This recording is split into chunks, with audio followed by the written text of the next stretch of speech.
Mr. Klain, do you think questions about Joe Biden's cognitive health are legitimate questions from the American people? Yes, I do. Do you think that the American people are wrong to have concerns about how Joe Biden appeared the night of his 2024 debate against Donald Trump?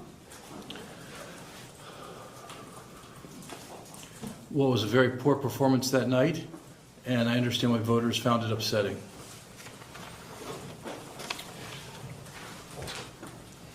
Are you familiar with Ashley Williams, Mr. Klain? Yes, I am.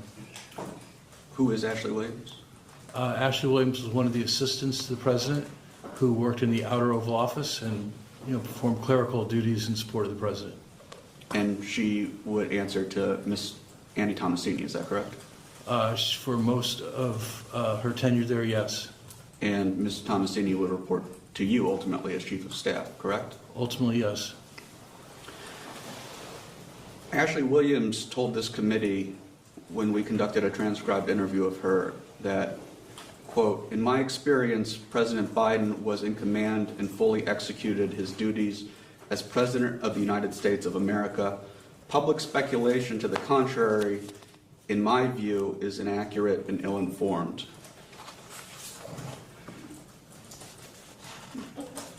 Many Americans believe that President Biden was not, in fact, in command. Do you agree with Ms. Williams that the American people are ill-informed? Well, I'm not sure what Ms. Williams meant by that, but I believe that President Biden was fully acute to serve as President of the United States for the entirety of his tenure, and had the mental sharpness to serve as president and was serving as president. Do you believe he was in command the night that he debated President Trump? I believe he had a very poor debate performance that night. As many incumbent presidents have in their first debates. President Reagan had a very, very bad first debate with Vice President Mondale back in 1984. President Bush had a horrible debate, his first debate when he debated Governor Clinton and Mr. Perot in 1992. President George W. Bush had a very bad first debate against John Kerry in 2004. And President Obama had a famously horrible debate, his first debate in Denver in 2012. Thank you, sir, but that wasn't my question. Do you believe that President Biden was in command the night that he debated Donald Trump in June of 2024? I believe he had a very bad debate. I don't know what in command means in the context of a debate. He wasn't being president then, he was being a candidate for president then.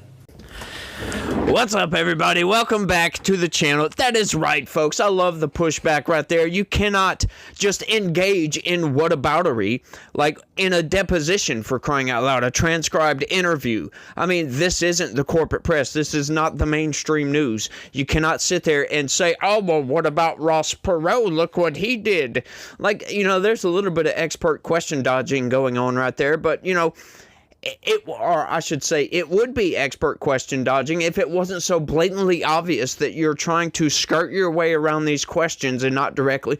What do you mean? What do you mean? What does command mean? Of course, they're talking about his mental capabilities. Joe Biden was clearly incapacitated. We know this.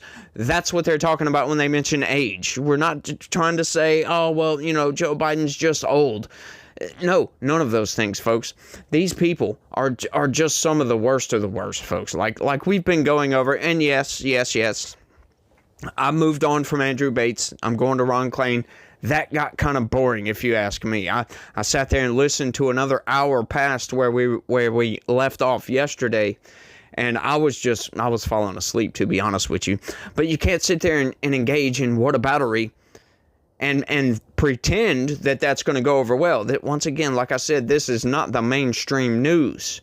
You're not going to get this softball interview and answer different questions and not have anybody push back, not in the least. So I'm glad they're actually pushing back on that, because I was about to get mad. Like, seriously? You're going to sit there and play whataboutism? Oh, well, Obama had a bad debate. No, it wasn't a bad debate, by the way. Oh, this is so fascinating, and you guys are going to love this. So y'all, do me that favor. Smash that like button for me. Subscribe if you're new around here. Share this video anywhere and everywhere you can. Click the join button. Sign up and become a member. That's the best way to help this channel expand and grow. And without any further ado, folks, here we go. If President Biden showed up to the White House every day, behaving and acting as he did the night that he debated Donald Trump, would you have concerns about that? Well, I don't know what behaving and acting means. I think that the president gave very weak answers that night, but I think when he showed up at the White House, in my experience, I was chief of staff for the first 2 years. I left in February of 2023. He arrived every day and he reviewed difficult issues and made decisions that reflected a sharp mind and an ability to make very effective decisions as president. So your testimony today that you haven't noticed any change to Joe Biden's mental acuity over your years of knowing him? I'm sorry, Jake, that's not what I said. There's no question that he at 80 is different than he was when I first went to work for him when he was 44 years old. We all get older, and I think there's no question that he had aged as president. But he still had the acuity to be president and to make presidential decisions. But do you think his mental acuity had declined? I think he was less energetic than he had been when he was younger, and a bit more forgetful, but he still had more than sufficient acuity to govern and to make the decisions that he made as President of the United States. Do you think President Biden should have run for re-election? Well, given that he withdrew from the race, obviously he should not. I don't think any candidate should start a campaign if they don't intend to finish the campaign, and that's true at all levels of politics, in my view. Do you think President Biden should have withdrawn from the race? No, I do not.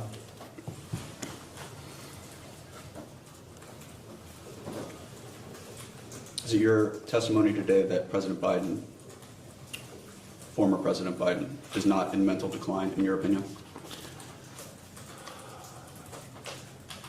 I'm not sure what you mean by the phrase mental decline. Do I think he is older and a bit slower than he was when he was younger? Yes. Do I think he had the mental acuity to be president? Yes. Thank you. Let's back up a little bit. Okay. Can you tell the committee where you did your undergraduate studies? Georgetown University here in Washington, D.C. And what did you receive a degree in? My major was in government. I received an A.B. in government at Georgetown in 1983. And you graduated from Harvard Law School in 1987, is that correct? That is correct, yes. You have a rather lengthy professional background. I don't think we're going to hit every piece of that, but I'm going to hit a few points, and we'll go from there. You served as Chief of Staff to Vice President Gore, is that correct? That is correct, yes, sir. What years were you Chief of Staff to Vice President Gore? I started in the fall of 1995 and left in 1999. I'm going to show you a document. We can get it out.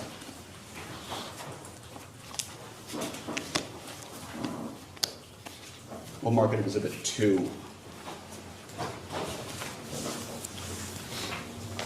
This is a memorandum for the President from senior advisors, subject follow-up on debates, dated April 15th, 2024. April 15th, 2024, you were not Chief of Staff, correct? No, I was not.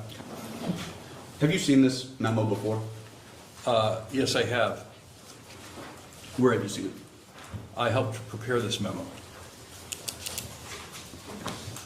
Can you describe in a little bit more detail what you mean by you helped prepare if you weren't actually in the White House at this time?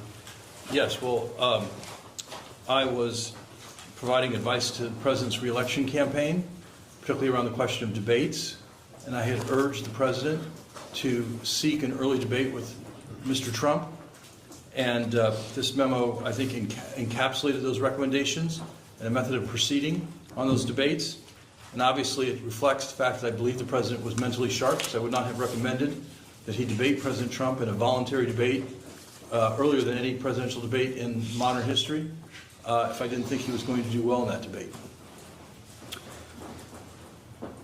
Before we actually turn to the substance of this memo, I want to just ask you, it is apparent to me, or it seems to me, that kind of I'll back up. I find it strange that the yous and the yours are all capitalized and bolded. Is this how you would prepare product for President Biden? I think this was kind of the standard White House style, as I recall it. I don't really know where it comes from. I've seen it in prior administrations as well. I think I suppose it's a way of perhaps showing respect to the president. I'm not sure, but this was commonly the way memos were styled with both President Obama and President Biden. So President Obama would receive this sort of treatment as well. Memos would have this kind of your and you capitalized and bolded as well. That's the best of my recollection, yes, sir. And to back up, actually, for when you were Chief of Staff to Vice President Gore, same thing? I don't recall us using this style for Vice President Gore, but we might have, I'm not sure. Why did you believe that an early debate with Donald Trump was in President Biden's interest? Well, as you'll recall, there was a lot of discussion about the president's age in the campaign. That had been the sole issue of the primary campaign launched by Congressman Phillips against him. He didn't disagree with any of President Biden's policies, as best I can recall. He had voted for almost all the legislation that had passed under President Biden. And his one issue in that campaign was the president's age. And that had become an issue in American politics. And there have been times when the president had been able to push that back a bit. His State of the Union address in 2024 was a very effective State of the Union address. And polls showed that voters lessened their concern about his age. And my basic thesis was the more that people saw the president, the more those concerns would be abated. And so I thought a high-profile, high-stakes debate with former President Trump was a good way to address this age question and have the president show that he was fit to serve a second term. So I thought going one-on-one with President Trump would be an effective tool to address the number one issue in the campaign. Of course, I was wrong.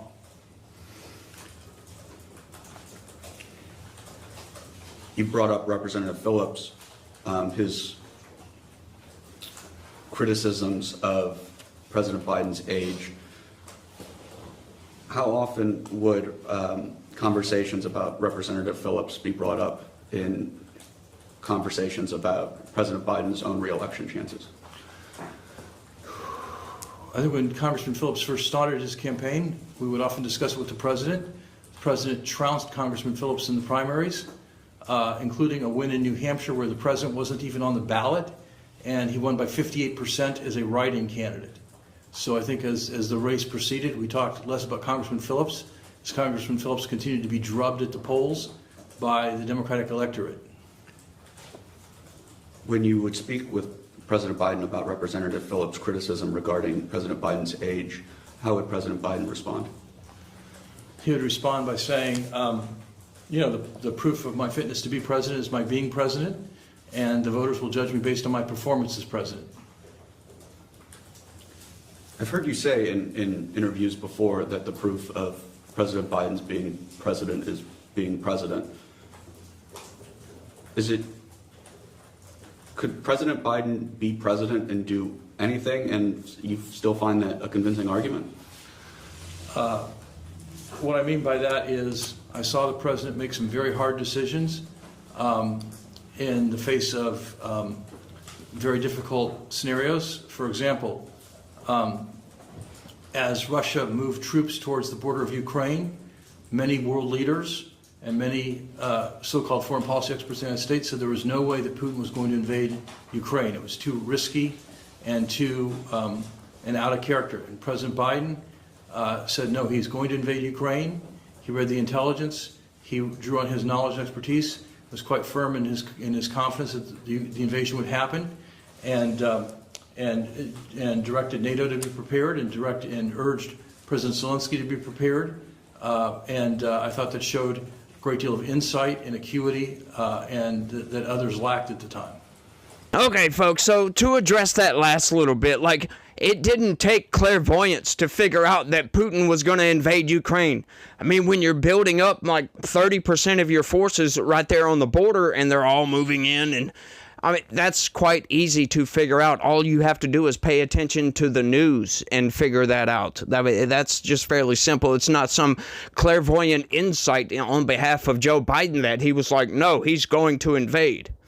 But that didn't stop those same people that were saying, oh, we don't think he's going to invade, from fear-mongering about Putin being some El Conquistador or something like that, wanting to conquer and invade into NATO territory and all this and that nonsense. But anyway, outside of that, getting back to the actual real topic here, like I remember that talking point where the proof of Joe Biden being able to do the job is the fact that he's doing the job right now. That's the problem. That's why we're asking. I hated that talking point because it doesn't answer the question and actually leaves you with more questions. Like, what is the cognitive capabilities of the person that just answered that question? Right now we know for a fact that most of these people just parroted talking points that came down from on high. And we don't know exactly where the on high was. So what are you talking about? The proof that Joe Biden can do the job is the fact that he's doing the job. But is he doing the job? That's the problem here. We're watching Joe Biden fail in real time. We are worried that his mental capabilities have fallen off of a cliff. Because he can't speak, he shakes hands with ghosts, he's constantly fumbling and bumbling around all over the place. This is why we're presenting you with these questions, and you are dodging these questions and giving these nonsensical answers that do not answer the question and actually leave us with more questions, like I was saying a minute ago. These people are utter scumbags, y'all. Like, seriously, like, this guy right here, some of those answers were just insane. Like, I really wish one of those investigators right there would have literally asked, why did you feel that it was necessary to sue everybody during the election? Like, they sued the pants off of Dean Phillips, seriously, in every single state that they could. I covered this heavily on the channel. The Biden campaign themselves and the DNC sued everybody, like all the other Democratic candidates. Like, in every state, anytime they could file a lawsuit somewhere, in a state, in a district, whatever it may be, they filed that lawsuit. They did everything they could to keep Dean Phillips off of the ballot. And now he's talking about, oh, well, it was the Democratic electorate that kept putting him on these polls. Like, no, get out of here. That's because people, like actual sane Democrats, could see that Joe Biden was mentally incapacitated and they wanted somebody different. They wanted more choices. But the Democratic Party decided that we're not going to give you guys choices. We're going to anoint Kamala Harris after Joe Biden utterly failed. And getting to that point, talking about the debate, right? This is the guy that typed up the letter requesting an early debate with Donald Trump. And you thought that would be advantageous for you, right? If you think back to that part of the questioning, that didn't really answer the question. What does that have to do with anything? Like, what would 2 months, literally 2 months during the campaign, what would that change? Nothing. Because generally the debates are in like September and October, right? Right before November, before the election. Why have one in June? I think, was it June or was it July? I don't remember. Somewhere around June, July. But yeah, what's the difference here? Where's the blood clot? Why would you do that? Why would you think that this is a good idea? These people are still on that talking point that Joe Biden is mentally capable of doing the job. He just said, do you think that Joe Biden should have dropped out of the campaign? Dropped out of the race? He said no. He still thinks Joe Biden should have stayed in the race and should have tried to become the president again. These people are trying to destroy this country by putting up a puppet into the office. That is what you are doing. You are showing and telegraphing to the American people that it doesn't matter who you vote for. Democracy, we don't care about democracy. That's what they're telegraphing right there. The Democratic Party, once again, I talk about this all the time because it is something that is really astonishing to me. Once I got deeply into politics and actually started commentating like this here, I was kind of shocked at some of the statements. I put it this way, shocked at some of the actions taken by Democrats versus the things that they say. And it has led me to the conclusion that Democrats do not believe a damn thing that they say. They only use language to wield power over you because they want to stay in power. They want to gain as much power as possible and stay in power for as long as they possibly can. And they will use whatever language possible to hold that over you, to get you to vote for them or whatever it may be, right? That's what they do because they don't care about the First Amendment. I was talking to somebody at work about this. This guy didn't even know anything about this. The Biden administration, as a matter of fact, silencing voices online. This is something I discuss frequently because the Biden administration had backdoor access to every single social media platform out there and was actually using that access to shut voices like yours down. Anytime they didn't like something you said, they would delete your post, have you banned, have you shadow banned, make sure you are not going to spread your message. And they called it misinformation. And they used, under the guise of COVID misinformation, they silenced doctors, they silenced scientists, they silenced everybody that came out in opposition to anything that the government was doing. They shut those voices down, as a matter of fact. So, anytime I hear any Democrat start talking about, well, freedom of speech, I don't believe it. They are just lying. They are using language to try to wield power over me. They want to try to sway the argument, sway popular opinion, and that's it. That's all they care about is popular opinion. How many voters can I get to vote for me to put me back into power?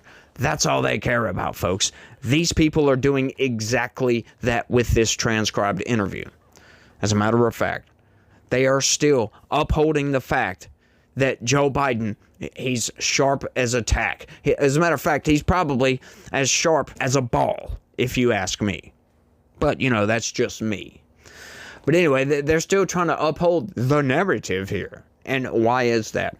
I mean, the clothes are off, right? The curtain has fell. We see what's going on. We've seen into the mind's eye of Joe Biden. That debate exposed Joe Biden for being a senile old man, and he was not in command of his own cognizance, if you will. Like, sure, he can function as a person. He's not so far gone that he needs hospice care, right? But the President of the United States needs to make snap decisions at some points, right, throughout his presidency. There might come a time when he has to decide to push that red button. And we don't want somebody being confused. Like I said, all these fumbles and stumbles around, they could be in the war room or whatever it is, discussing some military plans, and Joe Biden accidentally mix up Yemen with Syria or something like that. And the military commanders say, "Are you sure you want to bomb Yemen?" No, go into Yemen, when they really we're talking about Syria. That's the level of not incompetence, but mental incapacitation that we're talking about with Joe Biden right here. And these people are trying to uphold that, trying to say he should still be president. It's utterly absurd. It really is, y'all, but I think I've rambled on for long enough.